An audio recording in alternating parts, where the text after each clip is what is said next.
Yo, alright mga padi, ito next in line natin mga padi sa ating engine refresh mga padi. Ito pinick up na natin to sa pinick up na nila padi sa Pulilan, Bulacan. Padi. Kali pa Pulilan to padi. Engine refresh.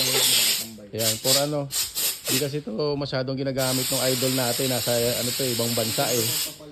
Yan, so kaya nakiusap sa atin si bossing na kung pwede kuhanin sa bahay nila. Ayan mga boss. So, puro engine refresh to.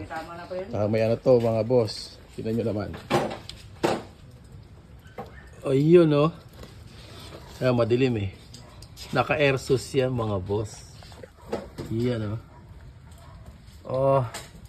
ganyan-ganyan lang yan. Naka airsus yan.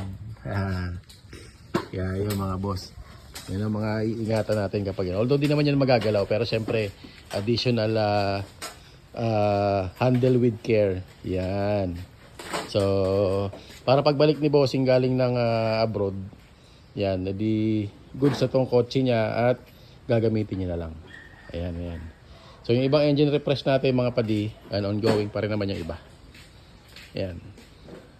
So, ito, hindi pa tapos. Yan. Ito, hindi pa rin tapos. Nilabas muna natin para makagawa tayo dito sa loob kasi maulan eh. So yan mga padi, another lineup natin ng engine refresh. Meron pa tayo kasunod nito mga padi, pero schedule natin kung kailan natin kukuhanin. Alright.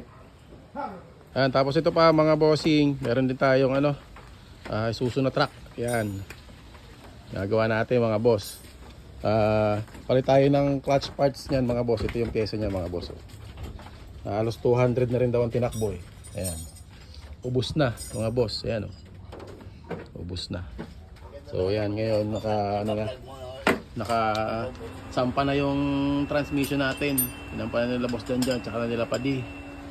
Ayan, tapos nag-conduct rin tayo ng aircon reprocess dito mga boss. Alright, so ayan pinandar natin yung makina kasi magkakarga tayo ng Prio mga padi.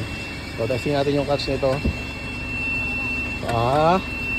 Napakalambot na, kaya-kaya ng kamay mga padi Tulak mo na kamay dati yan eh. Sabi mo, lumalaban. Di ba? Dati daw may laban daw to, sabi ni bossing eh. Ayan, okay na yan. So, pre-charging na lang tayo dito mga padi. Alright.